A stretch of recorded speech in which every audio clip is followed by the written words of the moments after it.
In this video, we're going to show you how to install the oil pressure switch on your Ford Explorer, located between the alternator and the oil cooler.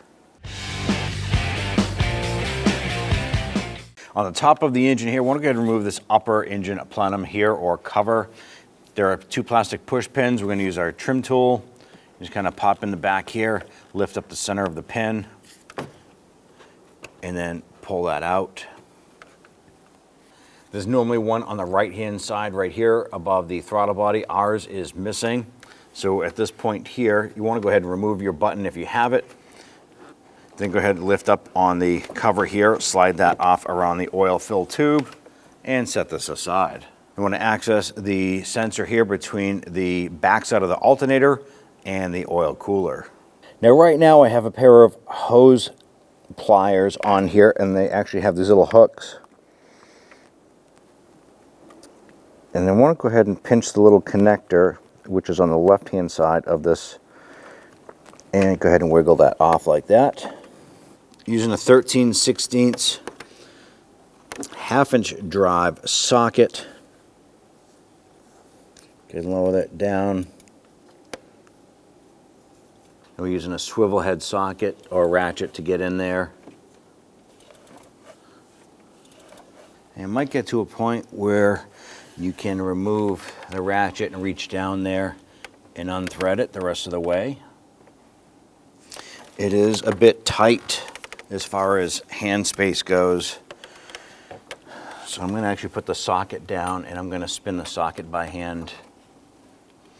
And the reason why I'm doing this here is that I don't want to drop this sensor. Here we go.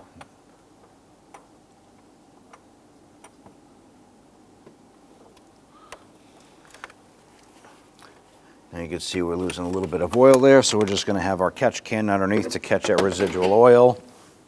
I'm going to apply some thread sealant here to this. You can use some thread tape.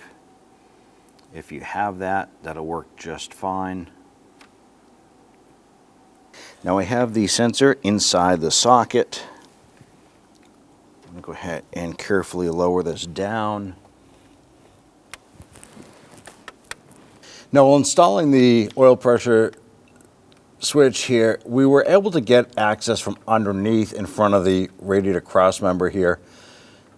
And I have an extension, a short extension on my socket here just to get it started. And I'm using actually a flathead screwdriver just to support the end of the socket to get that sensor started in there.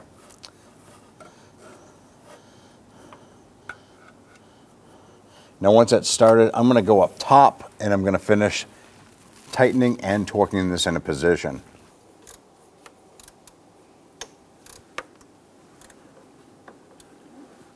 Now we're torquing this to 10.3 foot-pounds or 124 inch-pounds.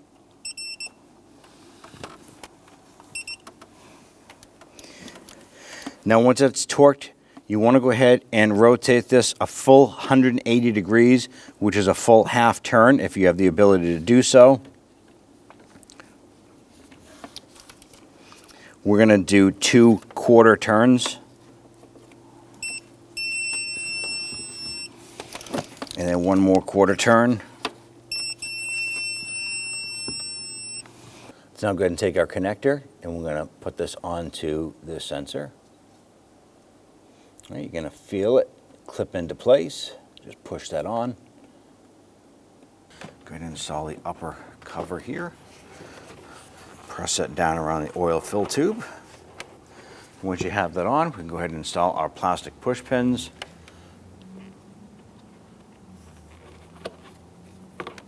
If you have both of them, install the one on top of your throttle body area there.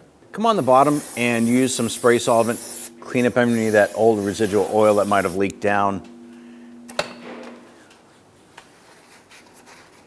Clean this up. Now once you take care of this here, I'm going to go ahead and just double check your oil level up on the top. We did lose a little bit, but not enough to really make it a big issue. But it's always good to double check that oil level before you hop back on the road. Once you're done here, you're all set. When only the best will do, demand TRQ. The only company that lets you view before you do. TRQ is committed to offering the highest quality aftermarket auto parts that are engineered for peace of mind. Thanks for using and viewing with TRQ.